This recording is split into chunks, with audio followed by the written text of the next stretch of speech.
Hi, this is Lab Report 1 by Michelle Fang. For an introduction, the purpose of this lab.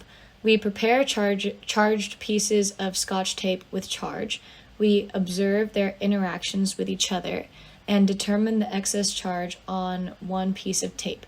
For this procedure, we pull tape off of each other to leave an excess charge and use equilibrium positions and forces to determine the charge of the tape, and also use the momentum principle to find the magnitude of the charge.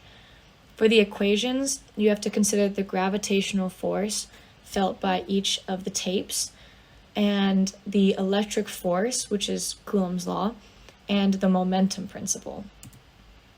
For part 1, we rubbed a pen, which gave the pen a negative charge. We observed interactions with the tape, shown that the tape was attracted to the pen. Because the tape was attracted, following the opposites attract rule, the tape is positively charged. For part 2 of the experiment, we stuck tape on 2 books and allowed an allowance in the length of the tape between the books so that it could go up and down and move around.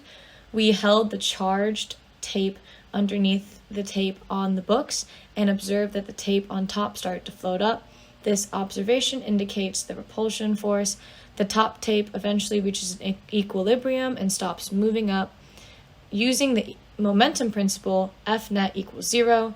Now we can solve for the charge on the tape. For the calculations, there are some assumptions. One being that tapes are point charges, which is not accurate in real life. There is a length to the tape, but in our experiment, we are just assuming that it's 1 point. We also assume that the tapes are equally charged and that the only forces acting on the tape are electric and gravitational. We also assume that F net equals 0, which is going to equal the magnitude of the electric force minus the gravitational force, which also goes to say that the force applied by the electric field is equal to negative the force applied by gravity and the earth. I also wrote down an equation for the force, and I wrote down an equation for K, which is just a constant, which is 9 times 10 to the 9th. Possible sources of error include air resistance. So for the questions for what if electrons had positive charge and protons had negative charge, what would change about the observations you made with your tapes and other charged objects? For 1, the observations would stay the same. This is because the tape would still repel each other because the opposite signs of the charges. So we are changing electrons to be positive and protons to be negative, so it kind of cancels out the effect of any change that would occur. Why is this important? To handle the charged tapes as little as possible. What happens when the charged tapes come into contact with your hands or other objects? So because charge transfers between touch, then if we touch the tape too much, then the excess charge can leave the tape and go into our skin, and then the experiment won't have the same effect. And so for the code, this is the